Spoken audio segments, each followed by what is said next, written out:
Hello everyone, welcome to seated tube. मेरा नाम शिवानी मौर्य है और आज इस वीडियो में मैं डिस्कस करूंगी राष्ट्रीय पाठचर्या की रूपरेखा NCF 2005 नेशनल करिकुलम फ्रेमवर्क। तो सबसे पहले हम समझेंगे कि जो ये पाठचर्या की रूपरेखा है ये संविधान की अनुसूची में कितनी भाषाओं में है और इसमें कब संशोधन किया गया तथा इस दस्तावेज का आरंभ किस निबंध से हुआ है, क्योंकि निबंध वाला क्वेश्चन जो पूछा गया है एक बार DEET+B के एग्जाम में पूछा गया है। स्टार्ट करते हैं। राष्ट्रीय पाठचर्या की रूपरेखा 2005 का अनुवाद संविधान की 8वीं अनुसूची में दी गई सभी भाषाओं में किया गया है। राष्ट्रीय शैक्षिक अनुसंधान और प्रशिक्षण परिषद यानी कि NCERT की कार्यकारिणी ने 14 एवं 19 जुलाई 2005 की बैठकों में राष्ट्रीय पाठचर्या को संशोधित करने का निर्णय लिया गया था। उसके बाद ये 2005 में तैयार हो गई थी। राष्ट्रीय पाठचर्या दस्तावेज का आरंभ रविन्द्रनाथ टैगोर के निबंध सभ्यता और प्रगति के एक उद्धरण से होता है। यहाँ पे हमें निबंध का नाम याद रखना है। अब हम बात करते हैं पाठचर्या निर्माण निर्देशक की कि NCF ने क्या गाइडलाइन दी है इस तरीके से लर्निंग के लिए। तो जो फर्स्ट पॉइंट है, ज्ञान को स्कूल के बाहर के जीवन से जोड़ना। जो लर्निंग कराई जा रही है क्लासरूम में वो लर्नर के डेली लाइफ में उसकी रियल लाइफ से कनेक्ट किया जाए उसको। नेक्स्ट पॉइंट, पढ़ाई रटन प्रणाली से मुक्त हो। जो रोट मेमोराइजेशन का काम चल रहा था, जो अभी भी शायद कहीं चल रहा है कई विद्यालयों में, इसे पढ़ा दिया गया, वो चीज़ लर्नर के ऊपर एक बर्डन के रूप में है। लर्नर को उसको किसी भी तरीके से याद करना है, सिर्फ याद करते रह जाना है, समझना नहीं है, सिर्फ याद करना है। तो रटन प्रणाली से मुक्त करने का इसका एक निर्देश है। नेक्स्ट पॉइंट, पाठचर्या पाठ्य पुस्तक केंद्रित ना रह जाए। जो पाठचर्या हो वो सिर्फ बुक पे एकदम फिक्स ना रहे कि लर्नर सिर्फ किताबों से ही पढ़े, किताबों से ही समझे जो कुछ है टीचर पढ़ा रहा है उसको। अब क्या कहा है NCF ने कि जो पढ़ाया गया है उसको प्रैक्टिकल के थ्रू पढ़ाया जाए, लर्नर उस चीज़ में पार्टिसिपेट करें। इसलिए कहा गया पाठचर्या पाठ्य पुस्तक केंद्रित ना रह जाए, एक्टिविटीज़ के थ्रू पढ़ाया जाए। नेक्स्ट पॉइंट, कक्षा कक्ष को गतिविधि से जोड़ा जाए, इसे लचीला बनाया जाए। तो क्लासरूम को एक्टिविटी से कनेक्ट किया जाए, लर्निंग जो भी हो रही है उसमें एक्टिविटी को सम्मिलित किया जाए जिसके द्वारा लर्नर अच्छे से सीखेंगे, और इसको फ्लेक्सिबल बनाना है ना कि रिजिड। नेक्स्ट पॉइंट, विद्यार्थियों के लिए जितना ध्यान विषय वस्तु पर देना चाहिए उतना ही छात्रों की सहभागिता, क्षेत्र अवलोकन, अन्वेषण, विश्लेषण, विमर्श आदि भी उतने महत्वपूर्ण हो। जितना ध्यान हम सिर्फ उनके सिलेबस वगैरह पे ध्यान देते हैं, उनके करिकुलम पे ध्यान देते हैं, ठीक उसी तरीके छात्रों की सहभागिता, उनमें कोलैबोरेशन, वो पार्टिसिपेट करें चीज़ों में और ऑब्जर्वेशन करें, अन्वेषण करें, विश्लेषण करें, एनालाइज करें। ठीक, तो ये सारी चीज़ें, और विमर्श करें, वाद विवाद करें और डिस्कशन भी करते रहें। इन सभी को महत्वपूर्ण निर्देशक दिया है NCF ने। नेक्स्ट पॉइंट, ज्ञान निर्माण में विद्यार्थियों की सहभागिता, रचनात्मकता, बच्चों की सोच, जिज्ञासा और प्रश्नों के लिए पर्याप्त स्थान के लिए बल दिया जाए। तो ज्ञान निर्माण में विद्यार्थियों को सहभागिता चाहिए वहाँ पर उनकी, और रचनात्मकता, क्रिएटिविटी, बच्चों की सोच, लर्नर की क्या थिंकिंग है, क्या थॉट है किसी चीज़ को लेके, उनमें वो क्यूरियस हैं, तो प्रश्नों के लिए पर्याप्त स्थान पर बल देना कि लर्नर खूब सारे क्वेश्चन क्लासरूम में पूछें या जहाँ भी वो जो काम कर रहे हैं वहाँ पर ढेर सारे क्वेश्चन पूछें। नेक्स्ट पॉइंट, पाठचर्या को इस तरह संवर्धन हो कि वह बच्चों का चहुमुखी विकास करें। तो पाठचर्या का इस तरीके से सुचारू रूप से संचालित किया जाए या उसका निर्माण किया जाए, उसको इस तरीके से लागू किया जाए कि लर्नर का जो होलिस्टिक डेवलपमेंट है, जो उसका ओवरऑल डेवलपमेंट होता है, उसको वो उसका होलिस्टिक डेवलपमेंट में वो सक्सेस हो। सिर्फ ये नहीं कि आप किताब में पढ़ा रहे हैं, सिर्फ आप उसके कॉग्निटिव डेवलपमेंट पे फोकस करें, आपको उसका मोरल डेवलपमेंट भी देखना है, आपका उसका कैरेक्टर डेवलपमेंट भी देखना है, फिजिकल भी देखना है, साइकोलॉजिकल भी देखना है। अब हम बात करते हैं NCF 2005 के द्वारा संकेतकों की सिफारिश। यहाँ पे ऐसे 10 पॉइंट्स दिए हुए हैं, जिसमें जो फर्स्ट पॉइंट है वो है अवलोकन और रिपोर्ट करना। ये जो स्किल है इसमें कुछ एक्टिविटी के द्वारा टीचर चेक करता है या असेस करता है कि लर्नर में ये स्किल आई है कि नहीं। तो हम बात करते हैं सबसे पहले अवलोकन और रिपोर्ट करना। इस संकेतक के द्वारा बच्चों के किसी चीज़ का वर्णन करना, चित्र बनाना, चित्र देखकर बताना आदि कौशलों का आकलन होता है। जैसे हम समझ सकते हैं कि हम लर्नर को कह सकते हैं, वहाँ पे हम उसको किसी बहुत सारी चीज़ें रख दें उसके सामने, अब हम उससे पूछ सकते हैं कि इस चीज़ का नाम बताओ। तो लर्नर जब चीज़ों को देखेगा, उसको देखेगा और समझेगा, उसको बताएगा कि ये चीज़ जो है इसका ये नाम है। हमने बुक रख दी, पेंसिल रख दी और बैग रख दिया, उसका लंच बॉक्स रख दिया।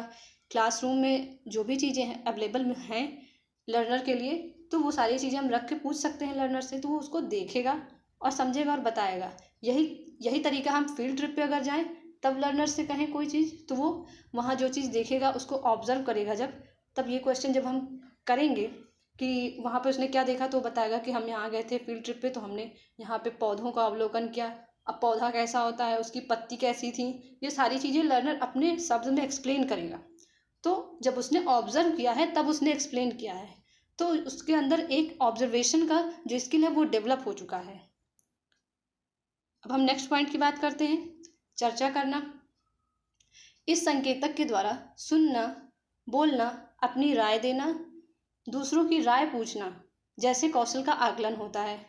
जैसे लर्नर जो हैं वो इस बारे में काफ़ी संवेदनशील हो जाएंगे इसके द्वारा कि जैसे प्रदूषण के कारकों पे वो चर्चा कर सकते हैं। वो जैसे इधर उधर कूड़ा फैला हुआ होता है तो उसको कैसे एक जगह इकट्ठा किया जाए, लोग कैसे उस चीज़ के प्रति संवेदनशील बने कि हमें कचरा इधर उधर नहीं फेंकना, हमें डस्टबिन में डालना है, सूखा कचरा अलग, गीला कचरा अलग। ये सारी चीज़ें लर्नर डिस्कस करते हैं, चर्चा करते हैं, एक दूसरे से अपनी राय बताते हैं, राय पूछते हैं। तो इन सब से ऐसे ही उनकी चर्चा के माध्यम से ऐसे कौशल का अवलोकन होता है। भोजन की बर्बादी पे चर्चा कर सकते हैं और प्रदूषण के कारकों पे वो चर्चा कर सकते हैं। नेक्स्ट पॉइंट, अभिव्यक्ति। बच्चे के द्वारा बनाए गए चित्र, हाव भाव से उसकी सृजनात्मकता, लेखन से या हाथों के द्वारा बनाई गई चीज़ों का आकलन होता है। तो ये जो संकेतक है वो ये चीज़ बताता है कि सृजनात्मकता, लेखन से हाथों के द्वारा बनाई गई चीज़ों का आकलन करना।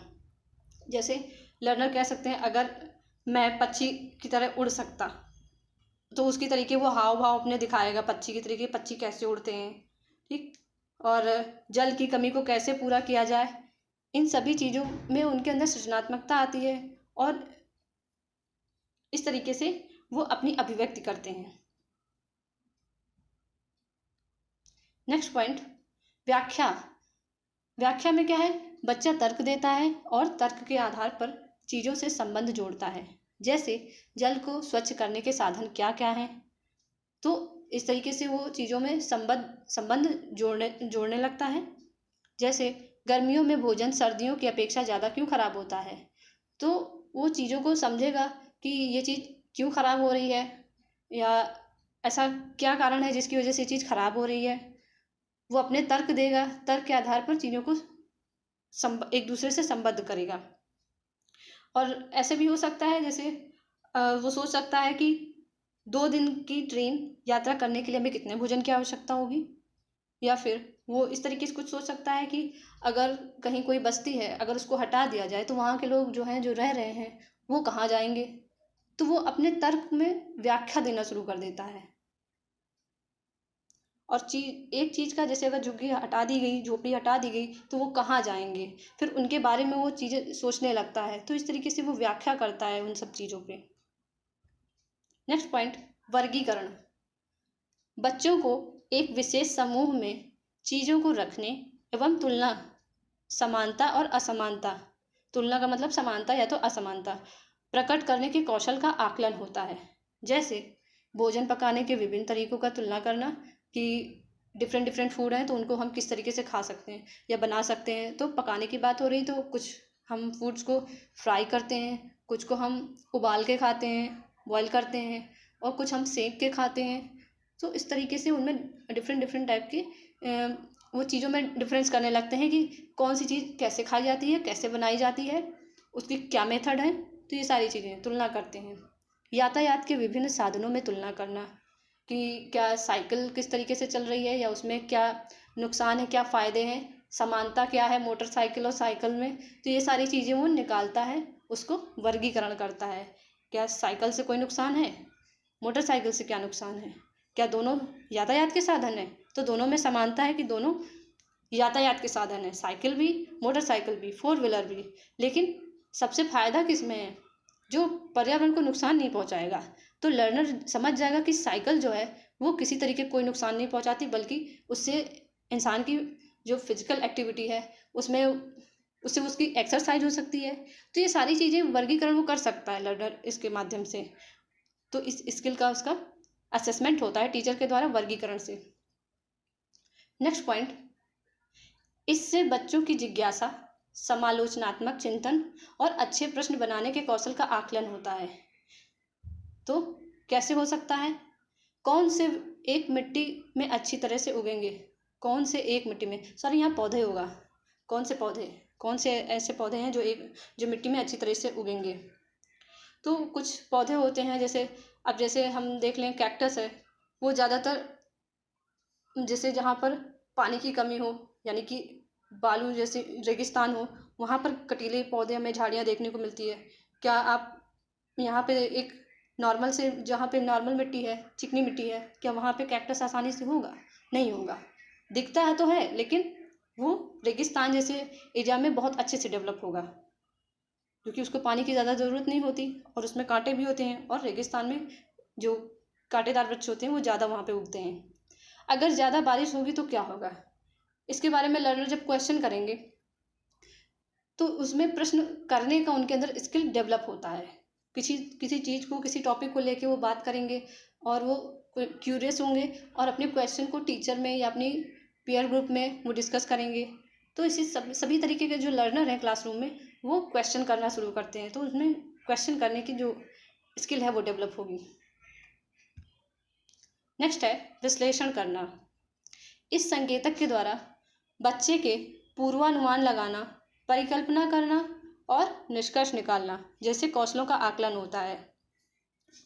तो लर्नर किस तरीके से परिकल्पना बनाएंगे इसमें और निष्कर्ष निकालेंगे और कौशलों का इनका आकलन होगा। जैसे दाल पकाने से पहले भिगोई क्यों जाती है, तो इस बारे में पता करेंगे।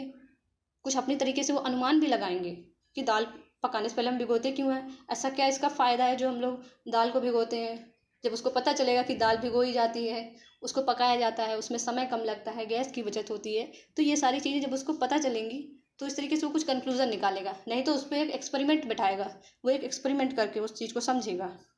नेक्स्ट पॉइंट, अलग अलग प्रकार के बर्तनों में पानी कम आएगा या ज़्यादा। तो ये तो एक कंजर्वेशन वाली बात हो गई ना। जैसे हमने जीन पियाजे की थ्योरी में पढ़ा है कि एक बच्चा है, वो ग्लास में देखता है कि ज़्यादा पानी है और वही पानी बाउल में डाल दिया जाता है तो भी उतना ही रहता है, लेकिन उसके माइंड में अगर वो जो बाउल है वो अगर छोटी है तो उसको लगेगा कि ग्लास में ज़्यादा पानी है। तो इस तरीके से उसके अंदर जब ये इस माइंड में बैठ जाता है कि पानी तो उतना ही है और बॉयल उसमें बाउल में डाल दिया गया है तो भी वो उतना ही है, ये कॉन्सेप्ट उसमें बाद में जब डेवलप हो जाता है तो वो समझ जाता है इस अवधारणा को। तो विश्लेषण के माध्यम से वो इस चीज़ को समझ जाएगा पानी किस में है और किस में कितना है, कटोरी में ज़्यादा है या फिर ग्लास में ज़्यादा है। नेक्स्ट पॉइंट, प्रयोग करना। इसमें बच्चा वस्तुओं का जुगाड़ कैसे करता है और प्रयोग कैसे करता है का आकलन होता है। जैसे जैसे उसको रेल का खिलौना बनाना है, यानी कि रेल बनानी है उसको, तो घर में उसको खाली पड़ी माचिस की डिब्बी मिल गई, एक दो तीन जितनी भी मिल गई, जहाँ से भी मिल गई या फिर उसने कहीं से कलेक्ट कर रखी हैं, तो उनको जोड़ेगा और रेलगाड़ी बनाएगा, बहुत बड़ी सी ट्रेन बनाएगा उसको जोड़ जोड़ के। नेक्स्ट पॉइंट क्या है, पानी में कौन सी चीज़ घुलती है और कौन सी नहीं। तो ये सारी चीज़ें वो प्रयोग के माध्यम से देखेगा कि पानी में हम क्या डाल रहे हैं, कि वो चीज़ तैर रही है या डूब रही है, तो वो एक्सपेरिमेंट करेगा। तो एक्सपेरिमेंट के माध्यम से पता चलेगा कि हमने पानी में क्या डाल दिया ऐसा कि वो डूब गई, और क्या ऐसा डाला कि वो नहीं डूबी। बिना एक्सपेरिमेंट के कुछ नहीं पता चलेगा, सिर्फ किताब से देख के पढ़ के नहीं पता चलेगा, बिना उसके लिए एक्सपेरिमेंट करने पड़ेंगे। नेक्स्ट पॉइंट, सहभागिता।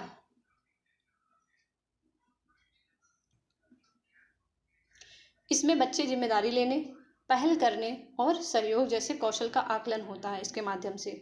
जैसे त्यौहार पर पटाखे ना छोड़ना, तो उन्होंने एक पर्यावरण को बचाने की एक जिम्मेदारी उठा रखी है कि हाँ, हमें पटाखे नहीं जलाने और पर्यावरण को सुरक्षित करना, संरक्षित करना है कि प्रदूषण ना फैले इस त्यौहार पे। तो उन्होंने ये ठान लिया कि हमें पटाखे नहीं फोड़ने हैं। ठीक, तो उन्होंने एक अपनी तरफ से एक जिम्मेदारी ले ली और लोगों को अवेयर भी करेंगे, अपनी फैमिली में, अपनी सोसाइटी में, अपने नेबर से इस तरीके से वो बात करेंगे और कहेंगे, दूसरों को भी ये सजेस्ट करेंगे कि इस दिवाली पे आप ये सारी चीज़ें, अपने क्रैकर्स को वहाँ पर ना फोड़ें क्योंकि ये एनवायरनमेंट के लिए कितना हानिकारक है, ये सारी चीज़ें वो बताएंगे, समझाएंगे। तो सहभागिता का जो स्किल है वो उनमें डेवलप होता है। दूसरी बात, दूसरों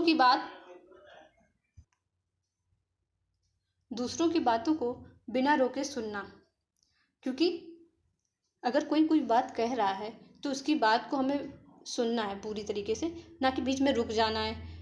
वो अच्छी बात कह रहे हैं, ख़राब बात कह रहे हैं, क्या कह रहे हैं, उनकी बात को हमें पूरा सुनना है।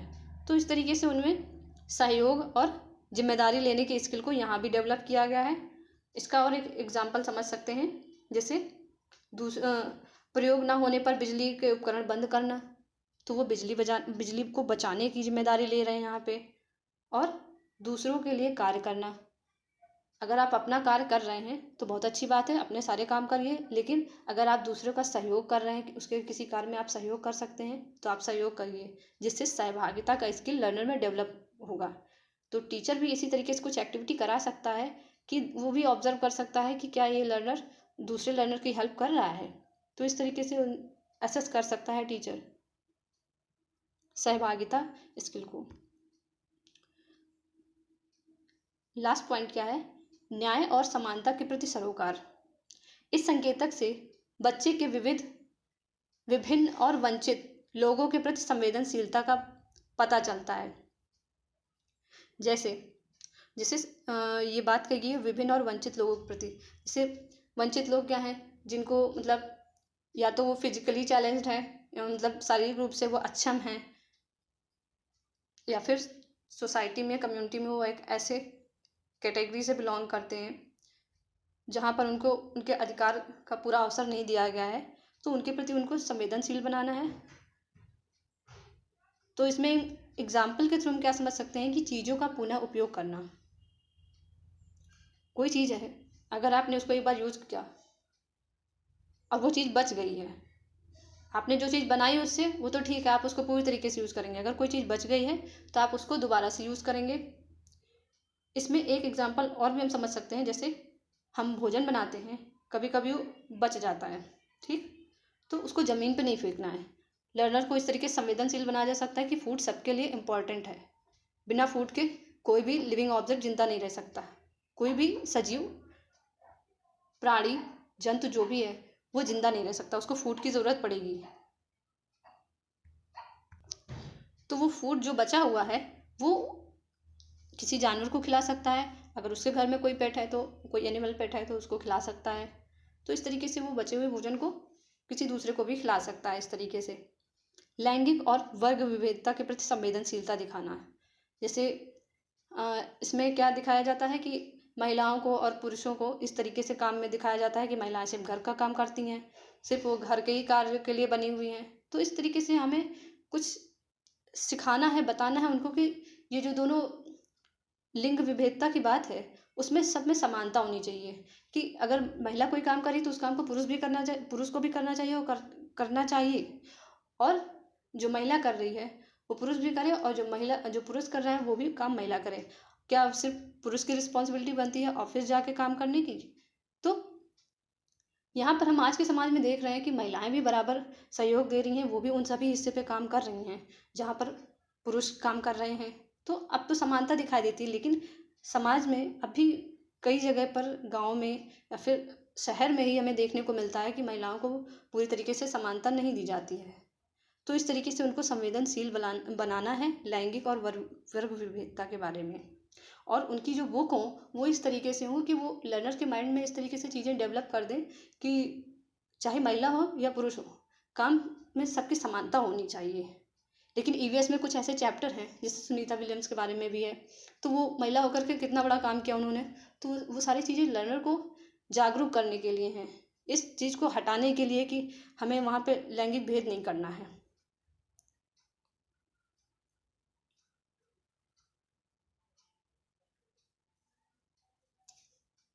वीडियो आप लोग को पसंद आए तो आप वीडियो को ज़रूर लाइक करें। अगर आप मेरे चैनल पर नए हैं तो आप मेरे चैनल को सब्सक्राइब ज़रूर करें। Thank you.